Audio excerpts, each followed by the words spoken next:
Domingo, 27 de abril de 2025. Começa a partir de agora mais uma edição semanal do programa de entrevistas Pode Cá Liberados, comigo e Leila do Vôlei. Hoje, uma entrevista imperdível para todo o estado de Goiás. No comando da Fonte TV, canais 5.1 e 7.1 e também na Sky, o senador paranaense Oriovisto Guimarães abre o jogo sobre a verdadeira economia do país e bate sem dó em anistia e condenação a seguir. A cultura em Goiás é uma cultura que dá certo. Dá certo porque tem quem trabalhe por ela novamente. Dá certo porque valoriza e oportuniza os artistas regionais. Dá certo porque cuida e revitaliza os espaços culturais. Dá certo porque enaltece a história e promove eventos. Dá certo porque gera empregos, movimenta a economia e inspira o estado inteiro. Dá tão certo que toda essa campanha foi feita pelas mãos de artistas e profissionais goianos incentivados por projetos culturais do estado. Porque em Goiás é assim. Cultura que dá certo, a gente que faz. Governo de Goiás, o estado que dá certo e é o número 1 do Brasil.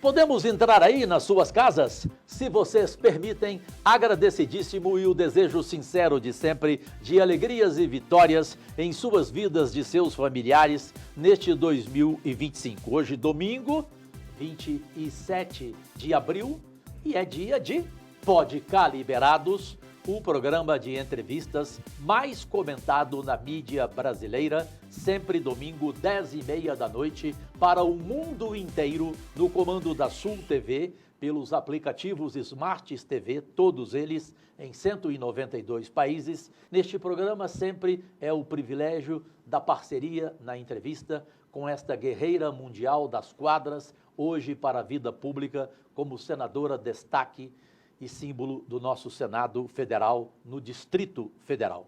E Leila, irmã, o entrevistado, você vai anunciá-lo, é o nosso professor de economia, o mais preparado dos 594 parlamentares do Congresso Nacional nessa pauta que é a mais importante para qualquer país, economia. E nessa semana o mundo parou para ver um artigo onde também algo que ele propõe foi citado no The Economist, ou seja, a maior revista de economia do mundo, irmã. Pois é, mas vamos deixar ele falar sobre o artigo, Claro. mas dizer ao Oriovisto, né, que é o nosso colega no Senado Federal, e como o Cajuru falou, domina a economia como poucos ali na casa. É um prazer tê-lo aqui conosco, viu, amigo? Olha, para mim é sempre um prazer estar aqui com dois amigos e com dois apresentadores, dois senadores que chegam em milhares ou milhões de casas Brasil afora. É sempre uma satisfação vir aqui. Estou às ordens de vocês. Bom, então vamos começar Vambora. pelo que eu falei. O último domingo dessa semana, simplesmente o mundo parou para ler a revista The Economist, que é, repito, a maior revista de economia do mundo, porque nunca ninguém escreveu da forma como ela colocou sobre os três poderes no país. Neste artigo, que o Oriovisto foi o primeiro parlamentar a ler, repercutir, subir na tribuna, ser elogiado, cumprimentado, e algo que ele criou, um projeto de lei dele, também entrou entre as citações, pelo menos positiva, entre tantas negativas desse artigo. Oriovisto, por favor. Olha, Cajuru, para os nossos telespectadores, aqueles que não tiveram a oportunidade de conhecer esse artigo, se eu pudesse fazer um resumo, é muito difícil de fazer um resumo, porque o artigo ele é bom em cada linha, ele é preciso em cada linha. Do que se trata o artigo? Essa revista inglesa, numa visão panorâmica sobre o Brasil, faz uma análise dos últimos 20 anos do que tudo que está acontecendo no nosso país e chega a algumas conclusões. E conclusões essas que são interessantíssimas, porque todos nós brasileiros sentimos que são verdadeiras. Principalmente nós políticos sabemos que tudo que está dito ali é verdade. O que é que diz essa revista? que, graças à maneira ruim como os políticos brasileiros fazem a política, está havendo uma distorção dos nossos poderes.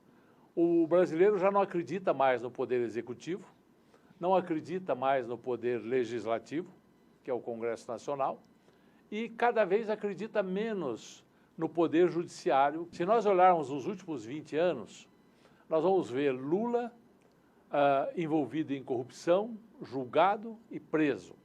Depois volta e é presidente de novo. Nós vamos ver Dilma Rousseff com impeachment, não é? E nós vamos ver Bolsonaro processado por ter tentado alguma coisa como estado de emergência, por ter de alguma maneira influenciado naquela invasão do 8 de janeiro e que está sendo julgado, que está, né, pelo nosso Supremo Tribunal Federal. Então isso fez com que a população perdesse um pouco a fé no nosso executivo. Todos os presidentes, os últimos presidentes, de alguma maneira estiveram envolvidos em escândalos, de alguma maneira quebraram o cumprimento da lei. Por outro lado, nós olhamos para o Supremo Tribunal Federal. O Supremo Tribunal Federal, até o julgamento do Mensalão, era um tribunal até que comportado. Depois disso, ele foi se expandindo. Ele se empoderou e, na verdade, deixou de ser um tribunal imparcial, um tribunal que seja a última palavra, e tornou-se um tribunal político. Lá, tanto importa a política como importa a lei. E isso não poderia acontecer em hipótese alguma. As decisões monocráticas, decisões de um só ministro, são absurdas e acontecem com uma frequência maluca. Eu vou dar só um exemplo. A lei das estatais, que foi uma lei resultado de abaixo-assinado de milhões de brasileiros. Essa lei visava o quê? Moralizar as estatais. Moralizar Correios, moralizar Petrobras, moralizar as empresas estatais como um todo. E ela proibia a nomeação de quem tivesse ligações políticas partidárias dentro de um certo período. Quando o Lula ganhou a eleição, ele entrou com um pedido de liminar no Supremo. O Lewandowski, que era ministro do Supremo, deu uma decisão monocrática, ou seja, decisão de um só ministro, dizendo assim, a lei das estatais está suspensa, é inconstitucional, não vale mais. Pois bem, ela ficou suspensa por 5 meses. Nesse tempo, o Lula nomeou quem ele quis, para o BNDES, para todas as empresas estatais que ele quisesse, de acordo com a vontade dele. A cabo de 5 meses, o Supremo se reuniu de novo e decidiu que a liminar dada pelo Lewandowski era inconstitucional e que a lei das estatais estava correta. Mas, ao mesmo tempo, disse o seguinte, tudo o que foi feito na vigência da liminar continua valendo. Ou seja, todas as nomeações continuam valendo. Parece brincadeira de criança. Por tudo isso, cada vez se acredita menos no Supremo Tribunal Federal. Por tudo que os presidentes fizeram, cada vez se acredita menos no Poder Executivo. E por tudo que já houve de escândalos no Congresso Nacional, cada vez se acredita menos no Congresso Nacional. Isso tudo cria uma situação que é preciso fazer alguma coisa. É preciso reinventar esse país. É preciso mudar a cara desse país. E aí é que entram certas ideias, certas medidas que estamos tentando fazer. Eu tentando, Cajuru tentando, Leila tentando, muitos senadores tentando. Que eu vou citar 3 coisas aqui que mudariam esse país completamente. Primeira coisa, nós queremos que a Câmara dos Deputados aprove um projeto do senador Álvaro Dias, que está lá parado há 7 ou 8 anos, que é o fim do foro privilegiado. Exatamente. Por que é tão importante acabar com essa coisa horrível que é o foro privilegiado? Porque hoje, se o Cajuru, se a Leila, se eu cometemos algum crime, o único que pode nos julgar é o Supremo Tribunal Federal. Aí o processo vai para lá, os ministros põem na gaveta e nós ficamos refém deles. Eles não julgam e dizem assim, não julgo, não mexo com vocês, vocês não mexem comigo. Isso vale para deputado, isso vale para senador. E são muitos os deputados, são muitos os senadores que estão na mão deles. Nós sabemos. Então o foro privilegiado precisa acabar. Se acabar o foro privilegiado, acontece o quê? O sujeito, se eu cometer um crime, se a Leila cometer, se o Cajuru cometer, nós vamos ser julgados por um juiz comum, Como que todos. julga você, como todos. E daí, se for para a segunda instância, e for condenado em segunda instância por um tribunal regional federal, entra na lei da ficha limpa, não pode mais ser candidato. Então, isso limpa a política e acaba com esse poder que o Supremo tem sobre o Congresso. Essa é uma coisa que está lá, o Senado aprovou por unanimidade, nós, senadores, já fizemos a nossa parte, a Câmara precisa fazer a parte dela. E os eleitores precisam pressionar os deputados para que aprove o fim do foro privilegiado. Não há por que eu, a Leila ou o Cajuru, ou qualquer outro, ter privilégios. Isso precisa acabar no Brasil. Outra PEC que já foi aprovada no Senado, é de minha autoria, foi aprovada com a ajuda da Leila, com a ajuda do Cajuru, com a ajuda da maioria dos senadores, é o fim das decisões monocráticas pelo Supremo Tribunal Federal. Está lá na Câmara, parada, igualzinho ao fim do foro. A hora que isso for aprovado, acaba essa história do Brasil ter 11 ministros decidindo sozinho. Eles são um colegiado, eles têm que decidir junto. Junto eles vão errar menos. Sozinho eles fazem o diabo. É uma coisa impressionante. Então precisa acabar com decisão monocrática. Não é acabar com o Supremo, é regulamentar o Supremo para que ele funcione bem. O Supremo tem que ter, Poder Judiciário tem que ter, não é? Assim como tem que ter Poder Legislativo, mas tem que ter regras para o Poder Legislativo, regras para o Supremo. E outra medida que mexe exatamente com o Poder Executivo, é de autoria do Cajuru, que está aqui do meu lado, foi discutida na CCJ, eu apoiei, que é o fim da reeleição. Fim da reeleição para o Presidente da República. E por que isso é tão importante? É importante porque quando o Presidente da República 4 anos, com possibilidade de se reeleger mais 4, chega no último ano, ele faz qualquer coisa para ficar mais 4, para se reeleger.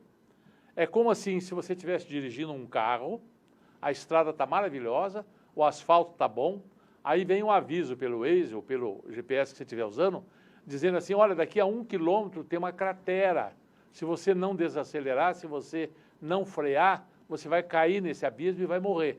Mas o cara diz assim, não, agora eu não posso frear, eu tenho que ser reeleito. E é assim que eles administram o país. Fazem barbaridades na economia. E não é que o Lula está fazendo barbaridade, está fazendo, claro que está. Mas o Bolsonaro também fez. E os presidentes anteriores, desde o Fernando Henrique, todos fizeram. E todos os que virão para frente farão da mesma forma. Não é uma questão de ser direita ou de ser esquerda, é uma questão de regras. Bom, se essas 3 medidas fossem aprovadas, nós teríamos outro país, outro Brasil. 3 leis simples, fim do foro privilegiado, fim das decisões monocráticas, fim da reeleição. Muda a cara do nosso país. É esse tipo de lei que nós temos que aprovar. No Senado, eu tenho certeza, Cajuru, que a sua proposta de fim da reeleição vai ser aprovada por unanimidade. Perfeito. Concordo também. Meu medo é na Câmara. O meu que ela voto vai chegue ter. lá e que ela fique parada como estão parados o fim do foro e o fim das decisões monocráticas. Apenas uma observação. A revista The Economist, a inglesa, ela mostrou, Leila, o Brasil desde 2003 até hoje. É uma pena, não sei se você concorda comigo, você, Leila, e você de casa, meu único patrão, que não tenha sido um jornalista brasileiro, uma revista do nosso país, a escrever um artigo tão completo, tão isento, mostrando tudo sobre os 3 poderes.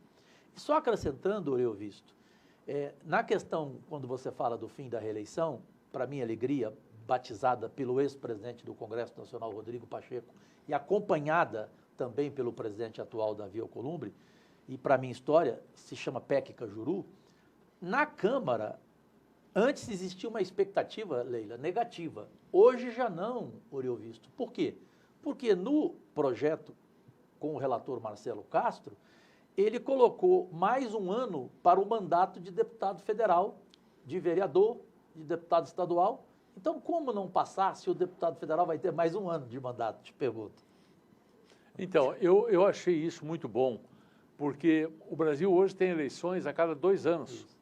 É uma loucura. O que se gasta de dinheiro com essas eleições a cada 2 anos é muito dinheiro. E assim, com esse novo formato, com os deputados tendo 5 anos, com o presidente da República tendo 5 anos, com os senadores tendo 10 anos, nós vamos ter uma eleição a cada 5 anos. E só aí já vai dar uma economia enorme.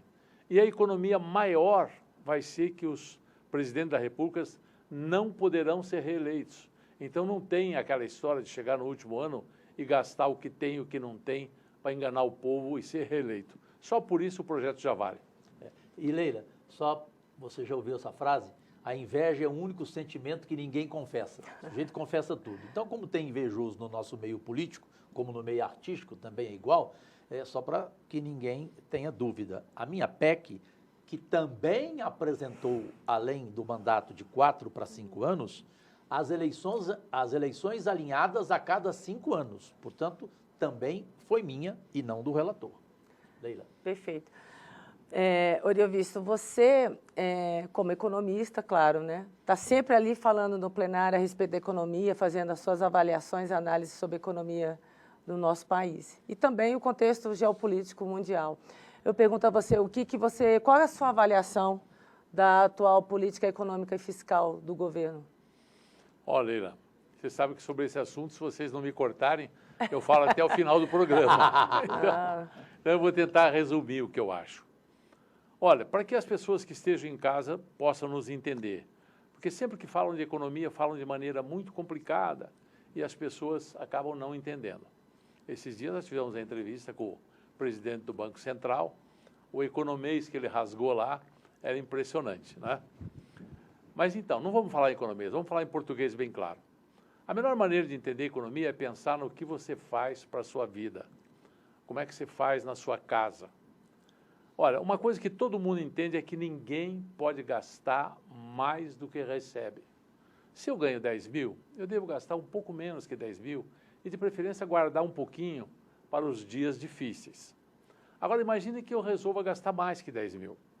Eu resolvo gastar 15, mas eu só ganho 10. Todo mês a minha dívida vai aumentar em 5 mil. Por algum tempo, você não vai falir. Ah, você deve 10, você deve 5, parcela no banco, aquela coisa que todo mundo sabe como é. Aí você deve 10, você deve 15. Ah, não, mas eu reuni toda a dívida, fiz um financiamento, vou pagar isso aqui em 3 anos. Tá, continua. Só que vai chegar uma hora que não vai dar mais, você vai quebrar. Enquanto você está gastando dinheiro emprestado, qual é a sensação que você e a sua família tem? De que você está prosperando, que você é um bom homem, você compra uma bicicleta nova para o teu filho, você troca de carro, você reforma a casa. A sensação que dá é de euforia. Olha que sujeito maravilhoso, como ele sabe tocar a vida dele. Olha como ele está prosperando. Mas isso é o que a gente chama em economia de voo de galinha, não é voo de águia. Por que voo de galinha? Porque a galinha voa, todo mundo sabe que a galinha voa, só que ela voa pouco, já tem que aterrissar. Quem faz prosperidade com dinheiro emprestado faz voo de galinha. Chega uma hora que o banco toma a sua casa, toma o seu carro, toma tudo. E você pode morar debaixo da ponte, você quebra. Isso é verdade para qualquer pessoa, qualquer um entende isso. Isso é verdade para qualquer empresa. Eu fui empresário 40 anos, Cajuru. Quando eu saí das minhas empresas, que eu era presidente do Grupo Positivo, lá em Curitiba, quando eu saí das minhas empresas, falei, agora eu vou mexer com política. Enquanto eu fui empresário, eu nunca quis misturar uma coisa com a outra. O que acontece numa empresa? Toda empresa tem que dever um pouco. Você não consegue fazer uma empresa sem dever um pouco. Você tem que tomar dinheiro emprestado do banco para comprar uma máquina nova, para aumentar os estoques. Você precisa ter um pouco de dinheiro de fora, de outras pessoas. Só que se você não controlar isso, o juro te come pela perna e a tua empresa quebra, vai à falência. Nós assistimos todos os dias empresas falindo. Provavelmente todos nós conhecemos alguém que tentou montar uma pequena empresa que não deu certo e que quebrou. Controlar esse fluxo de dinheiro é uma das coisas mais difíceis que existe. Na vida pessoal já é difícil. Na vida empresarial é difícil. Nos municípios é mais difícil ainda. Nos estados é mais complicado ainda. Quanto maior a máquina, mais complicado é. E para uma nação é mais difícil ainda. Mas essa verdade que ninguém pode viver eternamente gastando o que não tem, se aplica à pessoa, à empresa, à prefeitura, ao governo de estado, ao presidente da república, à federação, se aplica a todos. E aí a Leila me pergunta o que eu acho da nossa economia. Eu vou responder de uma maneira bem simples. Olhem tudo o que o Lula está fazendo. Ele está sempre dizendo o quê? Que ele quer que o Brasil cresça, que ele quer que tenha pleno emprego. Lembra daquele sujeito que estava fazendo com dinheiro emprestado a sua casa? Todo mundo o considerava herói, ele dava festas e tal. O Lula está fazendo isso. Por exemplo, libera fundo de garantia. Tudo bem, o fundo de garantia é do próprio trabalhador. Libera. É dinheiro que vai para a economia, todo mundo compra. O Brasil melhora, as empresas contratam mais. Ótimo. Aí libera empréstimo consignado para os trabalhadores das empresas privadas. Tudo bem, são mais alguns bilhões que está jogando na economia. Aí tem projeto como o pé de meia, que o TCU já está embargando porque tem inconstitucionalidades nele. Aí tem projeto como Bolsa Família aumentado. Não sou contra a Bolsa Família, quero deixar bem claro. Mas só para vocês verem como tem saída de dinheiro. Aí tem mais um projeto agora que é dar gás para 20 milhões de pessoas. Dar gás de graça. Tem um outro projeto do ministro das Energia, da Minas e Energia, do Ministério Ministério de Minas e Energia, né? Minas e Energia, Alexandre Silveira. Alexandre Silveira. Que ele quer dar energia elétrica de graça para 60 milhões de pessoas. Tudo isso é maravilhoso? É. Quem ganha fica feliz? Fica. Será que vai votar no Lula? Provavelmente vão. Agora me digam, isso vai se sustentar? Ou vai chegar uma hora essa festa vai acabar? Então, é sempre assim, você faz uma festa e a coisa sempre fazendo com dinheiro emprestado. Mas está emprestando de quem, Eurovisto? Então, assim, qualquer um de vocês que tem alguma poupança, quando deposita na caderneta de poupança, ou quando compra CDB de um banco, ou coisa que valha, isso está lastreado em títulos do governo. É dívida do governo federal. O governo precisa de dinheiro, ele lança títulos. Os fundos compram esses títulos, os fundos de pensão, todo mundo. Os investidores privados compram esses títulos. O governo paga um juro sobre esses títulos. E esse juro está aumentando. Aí ele pega esse dinheiro e faz essa festa toda. E o juro está aumentando. Bom, isso não é o Lula que está fazendo, não. O Bolsonaro também fez, os anteriores também fizeram. Essa dívida vem aumentando historicamente no nosso país. Hoje o país já deve 9 trilhões de reais. Trilhões. É a dívida interna. E essa dívida é dinheiro meu, é dinheiro seu, Cajuru, é dinheiro seu, Leila, é dinheiro de cada um dos câmaras, é dinheiro de qualquer um que tenha dinheiro na caderneta de poupança ou que faça uma poupança qualquer e que aplique e que ganhe um jurinho. Está espalhada pelo Brasil inteiro. O governo deve 9 trilhões. Agora faça uma conta comigo. Quando o governo começa a dever muito, todo mundo começa a dizer assim, esse cara não vai conseguir pagar a conta. É igual aquele sujeito que estava dando festa e tal. A dívida dele aumentou muito, o banco cortou o crédito, ele quebra. Ou então o banco começa a aumentar muito o juro. É o que está acontecendo no nosso país. O juro já está em 14,3% e vai chegar em 15%. Aí as pessoas começam a comprar dólar e fugir daqui. Investidor não vem para cá. É a quebradeira que se aproxima. 15% sobre 9 trilhões, isso dá 1 trilhão e 350 bilhões por ano. Meu Deus. Aí você fala assim, mas de onde é que vai sair esse dinheiro? Não, não vai sair. Sabe o que o governo está fazendo? Ele não paga, ele emite mais título para financiar o juro que ele está devendo. E essa dívida está subindo, está subindo. Aí tem umas pessoas que dizem assim, não, o governo não quebra nunca, porque ele tem o poder de emitir moeda. Mas se ele fizer isso, nós vamos voltar a ter inflação de 100% ao mês. A inflação volta. Vocês lembram o que era a inflação? Então, esse é que eu acho da nossa política econômica, Leila. É uma política fantasiosa, é uma política feita para enganar o povo, para dar uma falsa sensação de progresso. O governo tinha que ter superávit, o governo tinha que gastar menos do que arrecada. Ele pega 33% de tudo que o Brasil produz e fica com ele como imposto. Só quer saber de aumentar impostos. Gasta mal, gasta mal. o dinheiro é roubado, o dinheiro é gasto com coisa que não precisava gastar. Cá para nós precisávamos gastar 10 bilhões por ano no Senado? Com 1 bilhão não dava para tocar aquilo? Nós gastamos mal, o governo gasta mal. E não é só o Senado, se fosse só o Senado estava fácil. Mas é o Poder Judiciário, os altos salários, gente que ganha 400, 500 conto por mês, com penduricalhos, roubalheira mesmo, que tem essa coisa lá toda de emenda, essa confusão toda. E não há um planejamento de longo prazo. Todo mundo está olhando essa dívida só está subindo. O que as pessoas querem, os investidores querem, que eles chamam de mercado, é que essa curva pare de subir e comece a ficar plana e a descer. Se o governo der algum sinal que está se emendando, que vai começar a pagar a dívida, já está bom.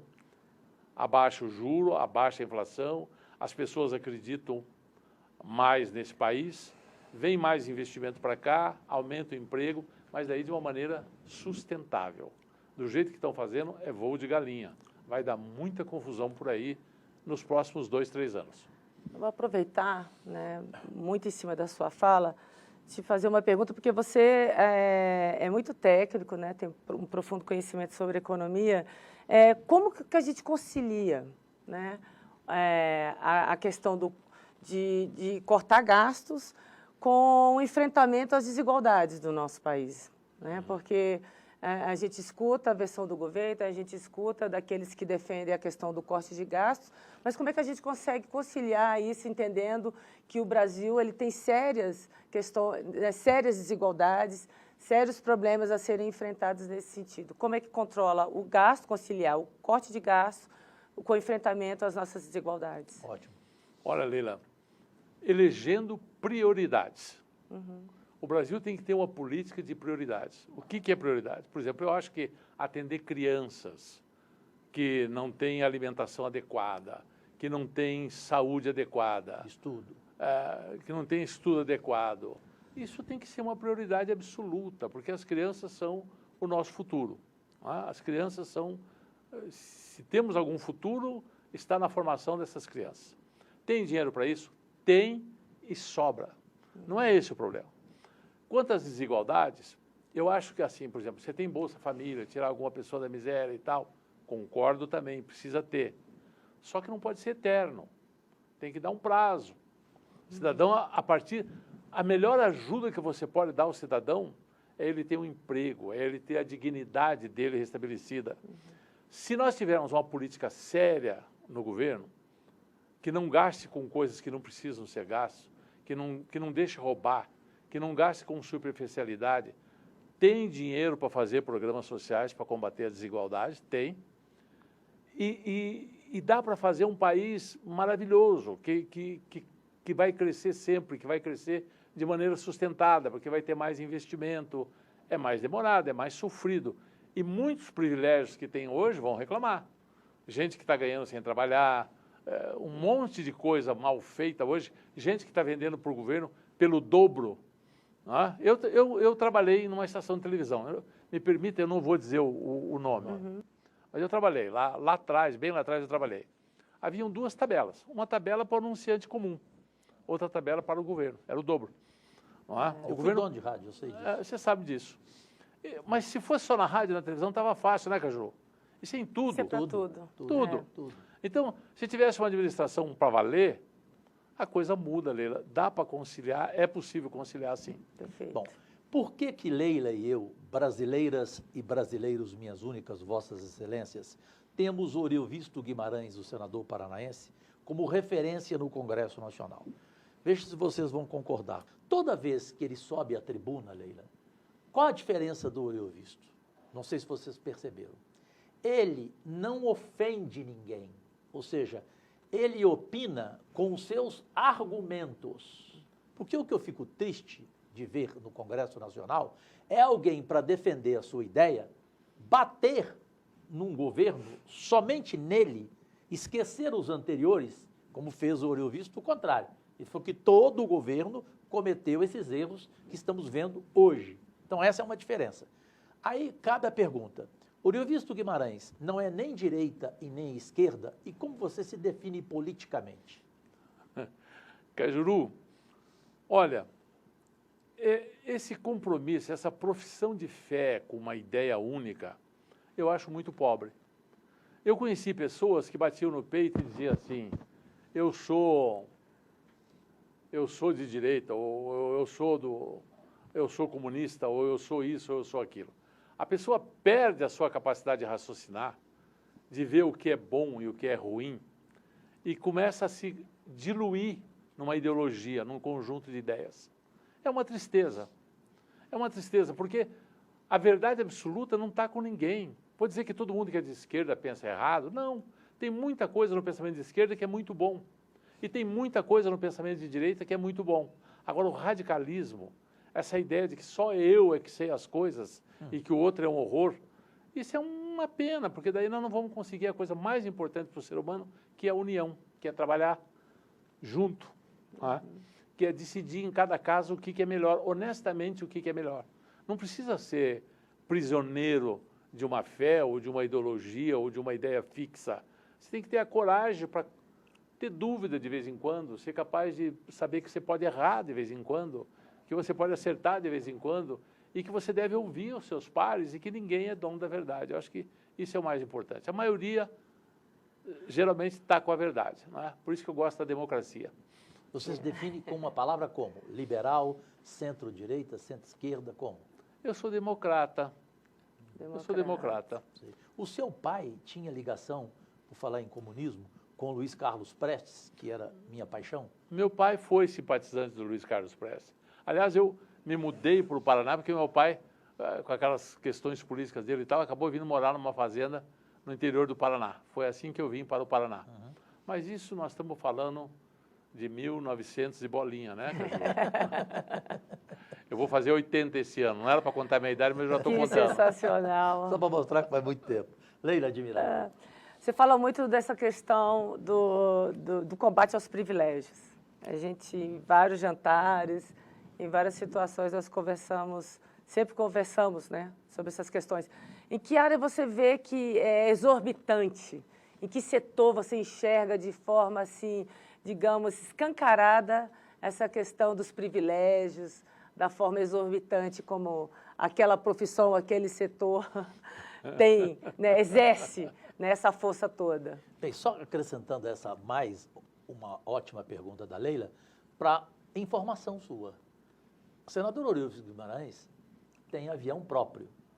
Ao contrário de outros senadores que também têm avião, ele não manda a nota fiscal para o Senado reembolsá-lo a gasolina que ele gasta. Por falar em privilégio. Sim. Porque essa, cá entre nós, é triste, né? É. Você vem de avião, mas quem paga a gasolina é você. Eu não. Primeiro que o meu avião não usa gasolina, tá, Cajuru? Usa querosene. Querosene. É. Mas eu nunca cobrei e jamais cobraria. Porque isso é um luxo meu.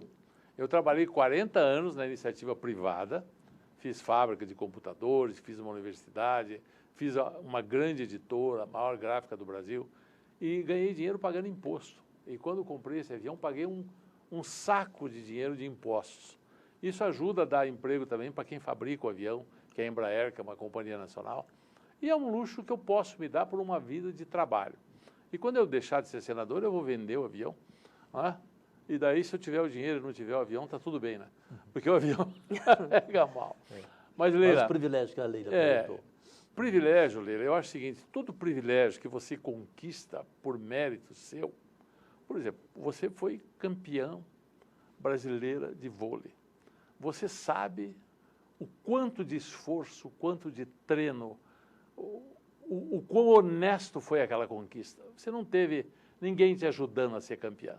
Não dá para ajudar alguém a ser campeão. Não tem jeito. Medalhista mundial, né? É sério.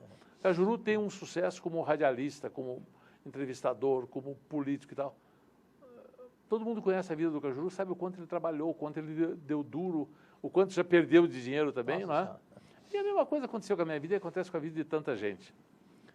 Agora, quando a pessoa ganha, porque é parente de alguém, que foi indicada, sabe? Ou passou num concurso, mas aí, com base nos poderes que teve a partir desse concurso, começou a aumentar o próprio salário, principalmente quando é com dinheiro público, eu acho isso muito sério, acho isso muito triste.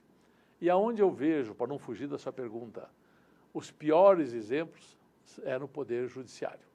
Acho que o nosso Poder Judiciário tem uma política de remuneração, de privilégios, de penduricalhos, que é uma coisa maluca. Depois eu vejo isso no nosso Poder Legislativo também, não é só no Judiciário, não. E isso está espalhado, de um modo geral, pelo poder público como um todo. Bom, agora cabe para um homem como você, que acabou de falar que pagou os seus impostos, Leila, aquela pergunta tão dita no país. Você concorda com essa frase, que quem paga imposto é só pobre e rico não paga imposto, Oriovisto Guimarães? Não. Essa frase é mentirosa, é ideológica e não faz o menor sentido. Eu paguei imposto a minha vida inteira. Cajuru, eu cheguei ao cúmulo de fazer os cálculos. Só o que eu pagava de ISS das escolas, em 20 anos eu pagava o equivalente a tudo que eu recebia em um ano. Porque tudo que entrava, 5% era do governo. Sim. Em 20 anos dá 100%. Não é fácil fazer essa conta. Não é verdade isso. Aí as pessoas usam ideologicamente, porque no nosso país, infelizmente, tem uma ideologia muito bobinha que quer espantar os riscos, que quer colocar toda a culpa dos males da nação nas pessoas que são bem-sucedidas. Isso é uma historinha de Robin Hood, que roubava dos ricos para dar aos pobres. Os nossos políticos, uma grande maioria é candidata a Robin Hood. Ele quer tirar dos ricos para dar para os pobres. Como é que ele quer tirar? Aumenta o imposto dele porque ele é rico.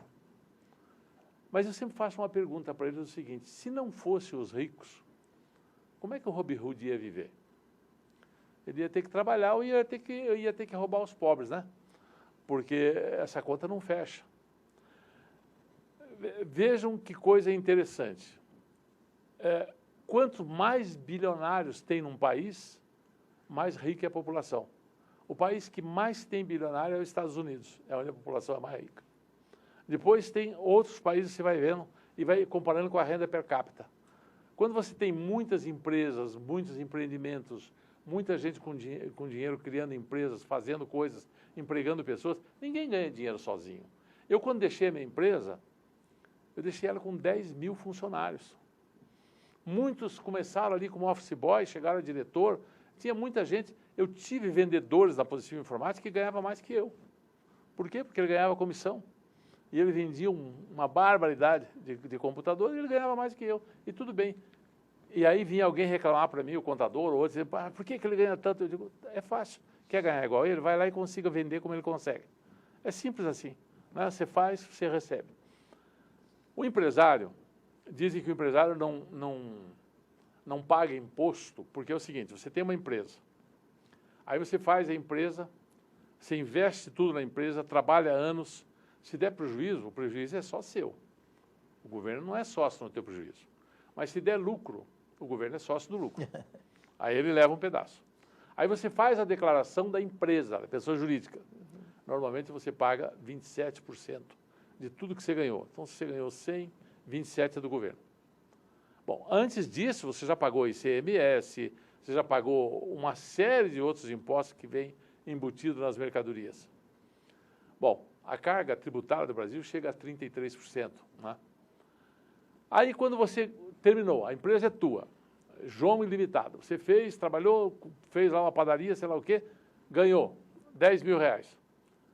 Pagou 3 mil reais para o governo de imposto. Aí sobrou 7 lá. Se você for distribuir esse dinheiro, não, agora eu vou tirar da empresa e vou distribuir para os sócios. Aí eles querem tributar de novo, mais 30. Aí o governo ficaria com 60. Você ia trabalhar para quê? Para ganhar 40? Então chega uma hora que você desestimula. Isso tem leis de economia que mostra claramente que o governo vai aumentando a arrecadação de impostos até um certo ponto. Se ele continuar aumentando a taxação, começa a cair, porque as pessoas desistem de trabalhar ou começam a fugir para outros países. Então você tem que cobrar imposto? Tem. Empresário paga imposto? Paga. Quer cobrar imposto da pessoa física, do empresário? Pode cobrar. Diminui a carga tributária da empresa. Você não pode cobrar das duas. Hoje já cobra da empresa. Se quiser cobrar do empresário, diminui na empresa e cobra do empresário. Vai dar no mesmo daí. Então, assim, é fácil apontar o dedo para quem foi bem-sucedido e dizer que ele é culpado de tudo, né? Fica mais fácil. Mas não é verdade, não é assim. Sem as pessoas muito ricas, que façam muitas empresas, que criem muitos empregos, que tenham muitos empreendimentos, ninguém cresce, o país não vai para frente. Não tem empregos bons, não tem competição. O salário aumenta, sabe quando? Quando falta trabalhador. Para isso precisa ter muita empresa, precisa ter muita gente. Não pode ser todo mundo empregado do governo. Isso não funciona. Perfeito. Bem, o Podcast Liberados, você já sabe, é o único programa de entrevistas da televisão brasileira que só tem um intervalo e é o menor, por sinal. Leila, que pergunta você deixa para voltarmos com o senador paranaense Oriovisto Guimarães, o professor de Economia do Congresso Nacional? Só para fazer um complemento de toda a fala que foi muito precisa, eu gostaria de saber a tua avaliação sobre a reforma tributária aprovada no Senado. Perfeito. E eu vou querer falar também desse momento que vivemos, a questão da anistia e a questão da condenação do ex-presidente Jair Bolsonaro. Voltamos já e já. A cultura em Goiás é uma cultura que dá certo. Dá certo porque tem quem trabalhe por ela novamente. Dá certo porque valoriza e oportuniza os artistas regionais. Dá certo porque cuida e revitaliza os espaços culturais. Dá certo porque enaltece a história e promove eventos. Dá certo porque gera empregos, movimenta a economia e inspira o estado inteiro. Dá tão certo que toda essa campanha foi feita pelas mãos de artistas e profissionais goianos incentivados por projetos culturais do estado. Porque em Goiás é assim. Cultura que dá certo, a gente que faz. Governo de Goiás, o estado que dá certo e é o número 1 do Brasil. Senhoras e senhores, nossos únicos patrões, e para 192 países comandados pela Sul TV nos aplicativos smarts, voltamos com a última parte deste domingo 27 de abril de 25 do programa de entrevistas mais comentado. Muito obrigado, mídia brasileira, em todos os canais abertos, fechados e, evidentemente, nas redes sociais. Comentem à vontade o Podcast Liberados com a pergunta que nossa admirável Leila do Vôlei deixou para o nosso entrevistado de hoje, o senador paranaense Oriovisto Guimarães. Leila. Gostaria da sua avaliação sobre a reforma tributária que foi aprovada lá no Senado. Olha, Leila, você sabe, eu fui contra essa reforma tributária desde o início. Briguei contra ela aí por mais de 2 anos. Acho que nós tínhamos outras opções. Inclusive apresentou um projeto. Inclusive apresentei um projeto alternativo. Isso. Apresentei um projeto alternativo para não ficar só na crítica. Tinha que mostrar uma solução também. Esse projeto alternativo foi apoiado por muita gente, Brasil afora. Mas perdi, e a democracia, assim, a maioria vence. O governo veio com tudo, com seu trator, e aprovou o que quis aprovar. Essa proposta que está aí, ela já foi testada em outros países. Ela é assim na Índia, é assim no Canadá, e a gente já tem experiências dos problemas que essa proposta tem. Porque, basicamente, hoje, os impostos sobre o consumo, hoje, como é que é o Brasil hoje? Hoje você paga ICMS, que é o Imposto sobre Circulação de Mercadorias, que é o imposto estadual. Você paga ISS, Imposto sobre Serviço, que é o imposto que as prefeituras cobram. Não é? Você paga o IPI, Imposto sobre Produtos Industrializados. E você paga ainda PIS, COFINS, e depois Imposto de Renda. Tem uma série de impostos. Mas impostos sobre o consumo, basicamente essa reforma faz o quê? Ela extingue os impostos estaduais, extingue o imposto municipal, o governo continua com o tal de IVA, Imposto sobre Valor Agregado. O governo tem o dele, que vai cobrar, federal, ele não se mistura, mas os estados e os municípios perdem a autonomia e criam um grupo que nós vamos começar a trabalhar na regulamentação agora, que vai cobrar o IVA estadual e o ISS municipal. Então, as prefeituras não vão ter algumas receitas, ainda vão. Por exemplo, imposto sobre herança, continua com os estados. Quando você paga o IPTU da sua casa, você vai continuar pagando. Seu imposto de renda, você vai continuar pagando. Tem uma série de coisas que você vai continuar pagando. Mas alguns impostos, o ICMS e o ISS, vai desaparecer. E isso vai ficar tudo num grande fundo que vai administrar esses impostos e vai daí distribuir para as prefeituras e para os governos estaduais.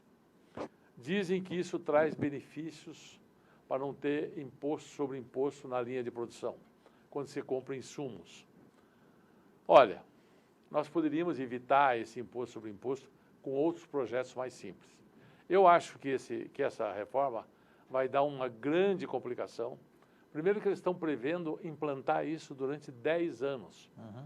Então, durante 10 anos, o empresário e todo mundo vai ter que conviver com o sistema tributário atual e com o novo sistema tributário. Ou seja, se você tinha um contador, você vai ter que passar a ter 2.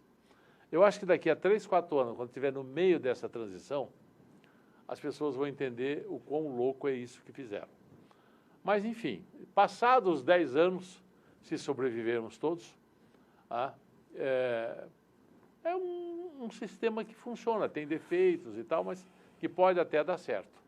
Agora, não acredito, do que eu conheço do Brasil, que isso será implantado. Acho que o próximo presidente da República é capaz de querer voltar atrás. Outro dia eu estava conversando com o Caiado, Sim.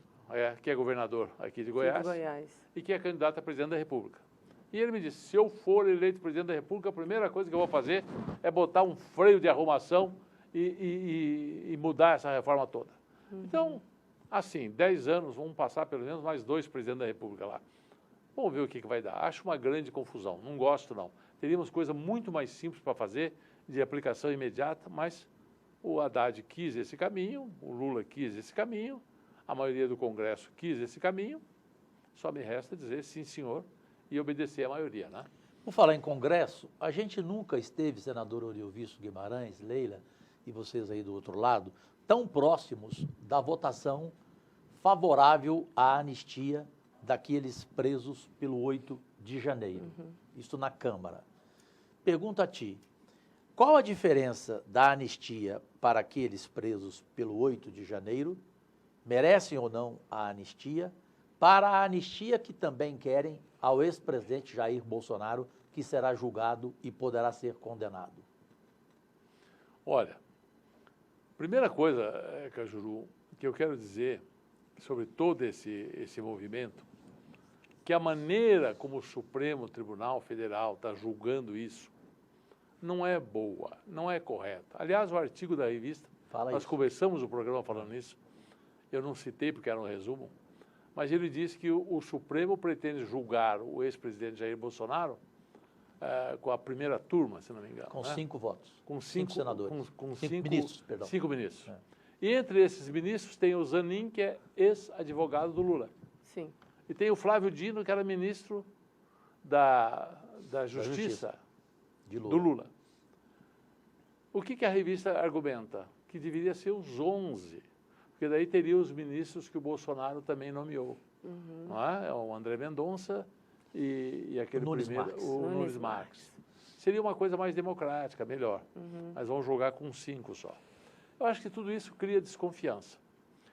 Eu tenho para mim o seguinte, eu não sou de prejulgar ninguém, mas as suspeitas que levantam sobre o ex-presidente Bolsonaro, de que ele teria armado um golpe de Estado, que ele teria influenciado as pessoas para tomar todo o Palácio do Planalto, o Congresso, o Supremo, e de fato esse movimento existiu. Inclusive até para assassinar o presidente, vice e ministro. Inclusive para assassinar o Alexandre de Moraes, assassinar o Lula e assassinar o Alckmin, né? Sim. Também colocar bomba no aeroporto, que também houve. Isso. Se realmente ele foi responsável por isso, eu acho que tem que ser julgado, tem que ser condenado e tem que pagar por isso.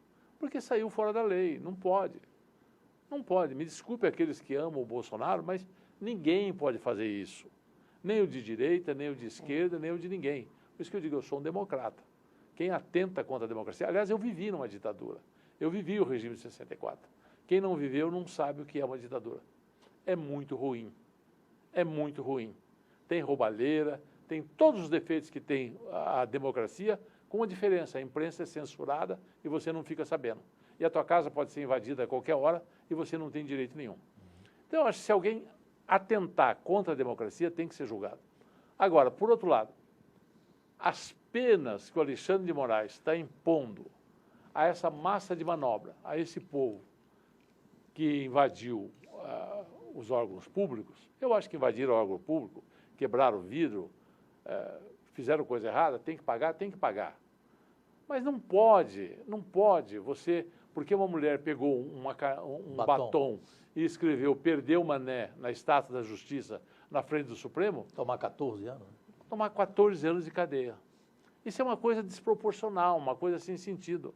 Aí você pega o ex-governador do Rio de Janeiro, Sérgio Cabral, e a mulher dele, que foram condenadas a 400 anos de cadeia, porque roubaram tudo que podia, mais um pouco. Eles estão em casa, solto, belo e formoso. Aí a mulher que escreveu com batom na estátua lá. Então é uma coisa desproporcional, está errada. Então, se tiver uma votação hoje no Congresso para rever essas penas todas desse pessoal que foi condenado a essas penas absurdas, eu voto a favor. Eu acho que tinha que dar uma punição para essa gente. Seguinte, olha, vem aqui, você vai capinar a praça aqui ou vai lavar os vidros do Supremo, vai pagar uma multa, vai prestar um serviço comunitário na sua cidade e estava bom. E aprenda que não se faz isso e tal. Agora, se alguém planejou um assassinato, se alguém planejou uma mudança de regime, aí a conversa é outra. Aí eu acho que tem que ser julgado. Se for provado isso, tem que ser condenado e tem que cumprir pena. Leila. Bom, como é que você avalia, agora voltando para a parte da economia novamente, como é que você avalia esse tarifaço anunciado, né, pelo governo Donald Trump? E como é que você enxerga essa estratégia que é de confronto direto com a China? Você acha que isso pode beneficiar de alguma forma o Brasil ou prejudicar? Ora, Leila, o Trump é, antes de mais nada, um grande maluco, né?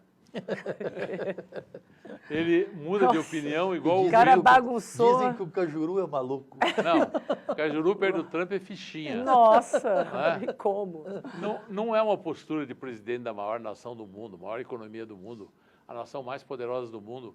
Ele briga com todos, vive de escândalo, vive de mídia, ocupa a mídia 24 horas por dia. Isso não vai levar a nada muito bom. Acho, e quero aqui fazer um elogio à política externa brasileira, que o Brasil está agindo bem, está quieto, procurando fazer acerto, não está se pronunciando, e quanto mais quieto o Lula ficar, melhor. Quanto mais quieto ficar, melhor. Espera abaixar essa poeira, é briga de cachorro grande. Deixa eles brigarem. E você acha que abaixa essa poeira que você está falando? Abaixa porque a própria economia dos Estados Unidos e da China não aguenta isso muito tempo. Teria a perder, né? É por isso que eu adoro. Perder muito. Por isso que eu adoro. Usei com o Bolsonaro e uso com Lula, aquela frase. Por favor, antes de acionar a boca, ligue o cérebro, se é que você o tem. Eu sei que essa frase incomodou o Bolsonaro demais e incomoda o Lula, mas eu a amo. Bem, Leila, chegou o momento esperado do quadro Defina em uma palavra. Defina pra gente, depois de 6 anos dentro da política, o Congresso Nacional. Em uma palavra. Uma fotografia. Belíssima definição, essa foi belíssima. boa. Uma fotografia do povo brasileiro, da alma do povo brasileiro. Em uma palavra, defina o ministro Fernando Haddad. Nunca gostou de economia. Defina em uma palavra educação, porque você foi um grande empresário na área da claro. educação e professor. A coisa mais importante que existe. Bem, vou começar com nomes. Eu vou pelo da Leila. Define em uma palavra Donald Trump. Um maluco. Defina em uma palavra Bolsonaro. Um militar mal sucedido. Define em uma palavra o presidente Lula. Um sindicalista que quer reescrever livros de economia. Defina em uma palavra o seu estado, Paraná. Adoro o Paraná. Define em uma palavra o governador de Paraná, Ratinho. Uma ótima pessoa. Defina em uma palavra corrupção. Uma tristeza. Em uma palavra, o candidato à presidência Ronaldo Caiado. Um bom governador. Em uma palavra, democracia, porque você falou muitas vezes durante essa entrevista sobre democracia, ser um democrata. Com todos os defeitos, o melhor regime que existe. Bem, defina em uma palavra Oriovisto Guimarães. Já defini da outra vez que estive aqui. Mais um. Imagina, Mais olha. um na multidão? Mais um na multidão. Erasmo só. Carlos? E com muita qualidade. Você com tem muita mais uma ou não? qualidade. Porque eu Não, queria defina entrar- a família. Defina é a da família, família. porque você é um cara que também é bem sucedido com 7 relação netos, né? Com filhos, com família. Família é uma coisa linda. Linda, né? Bom, eu não posso deixar de te perguntar pela semana triste que ainda vivemos, estamos de luto. Para mim, o segundo melhor Papa da história. O primeiro eu o conheci pessoalmente em Gênova, ao João lado do Paulo. Toninho Cerezo, craque da seleção brasileira, que jogava na Sampdoria, e que num Zeferino, restaurante que o Papa João Paulo II frequentava toda sexta-feira, eu o conheci, beijei a mão dele. Enfim, para mim ele foi o melhor. Que ensinamento, ou quais ensinamentos maiores, exemplos, deixou o Papa argentino Francisco, que foi ao encontro de Deus? Outro dia eu dizia, Cajuru, que o que me consola na morte é o legado que o homem deixa. Então o Papa Francisco vai viver em todos nós para sempre, com seu exemplo de humildade e com grandes frases de sabedoria que ele fez, entre as quais teve uma que eu citei até nas minhas redes sociais, que dizia assim: se o mal é contagioso, o bem também o é. Deixemos-nos contaminar pelo bem. Eu acho isso lindo. É uma sabedoria para a diretriz de todos nós. É uma diretriz de vida. Quer dizer, sempre, tudo que você faz na vida, a qualquer momento você tem que examinar: isso que eu estou fazendo é para o bem ou é para o mal? Bem, Leila, televisão é tempo. Chegamos ao final de mais uma edição semanal do Podcast Liberados, dizendo que até agora o único entrevistado repetido, de janeiro agora abril, ele, Oriovisto Guimarães, em função dos assuntos factuais desta semana e, evidentemente, do conteúdo que é uma entrevista com ele. Por isso que a Leila falou que sempre ela dura pouco, né? Mas muito televisão rápido. é tempo. Que Deus te abençoe, você e tua família. Muito obrigado por existir no nosso meio, na nossa classe. Eu sei que você não está muito afim de continuar, é tipo o Cajuru, já a Leila é nova, precisa continuar, nós dois estamos mais velhos. Mas, enfim, Deus é que decide o nosso destino e que o seu destino continue sendo este exemplo. No Senado ou fora do Senado, vamos continuar fazendo o bem, né, Cajuru? Só. Sempre, até morrer. Se eu não puder amar o próximo, prejudicá-lo não vou. Nunca, é isso Obrigada, mesmo. Oriovisto. Obrigado a Obrigado, vocês. Obrigado. Orson, me dá uma chance enorme de falar com essa audiência fantástica que vocês têm. Abraço a todos. Muito obrigado, Deus e saúde, ótima semana. Beleza. Agradecidíssimo. Tchau.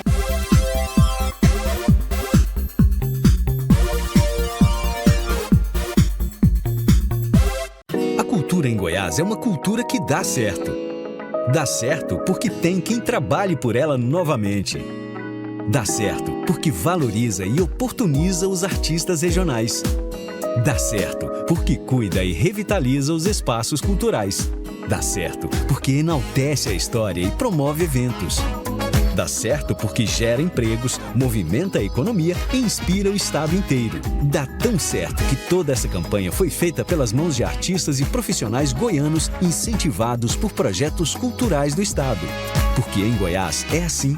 Cultura que dá certo, a gente que faz. Governo de Goiás, o estado que dá certo e é o número 1 do Brasil. Todo o estado de Goiás acaba de ver mais uma edição semanal do programa Podcast Liberados, comigo e Leila do Vôlei, no comando da Fonte TV, nos canais 5.1 e 15.1 e também na Sky. Voltamos no próximo domingo.